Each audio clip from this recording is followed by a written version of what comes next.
চৈত্রের বিদায়ী দিনের শেষে নতুনের আবাহন। প্রকৃতির এই পরিবর্তনে মানুষও শামিল। এমন এক জুটবদ্ধতা যেখানে প্রকৃতি ও মানুষ এক সুতোয় গাঁথা পড়ে নতুনের অপেক্ষায়। প্রকৃতির রূপে বেজে উঠছে বৈশাখের আগমনী সুর। আর এই বদলে যাওয়া আবহের বার্তা সবার আগে পৌঁছে যায় গ্রামীণ মানুষের চিরচেনা জীবনে। ঋতুর এই পালাবদল আপন ছন্দে জড়িয়ে নেয় প্রান্তিকের মাটি ও মানুষকে।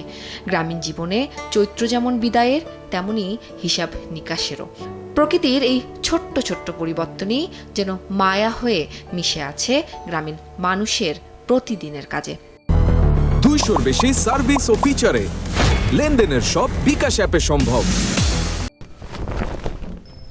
যেমন নিস্তব্ধ দুপুরে পুরনো ঘরটাকে নতুন করে গুছিয়ে তোলার চেষ্টা, কিংবা ছোট্ট ছোট্ট আয়োজনে নিজেকে সাজিয়ে তোলা। এসবের মধ্যেই ধরা দেয় আসন্ন উৎসবের আভাস। সরল প্রস্তুতিতেই যেন লুকিয়ে থাকে বৈশাখের ডাক। এখানে উৎসব ধরা দেয় না বিলাসিতার রূপে, বরং শান্তি এখানে পরম ধর্ম।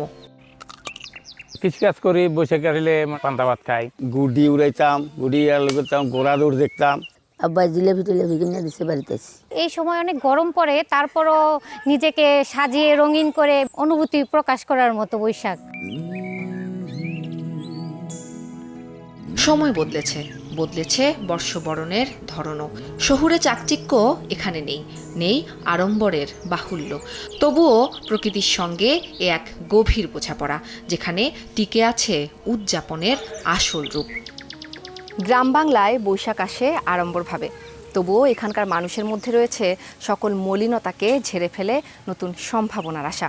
তাই তো এই বৈশাখে সকল পুরনোকে মুছে ফেলে নতুন আসুক মহাসমারোহে। উম্মে হানি, সময় সংবাদ, গাজীপুর।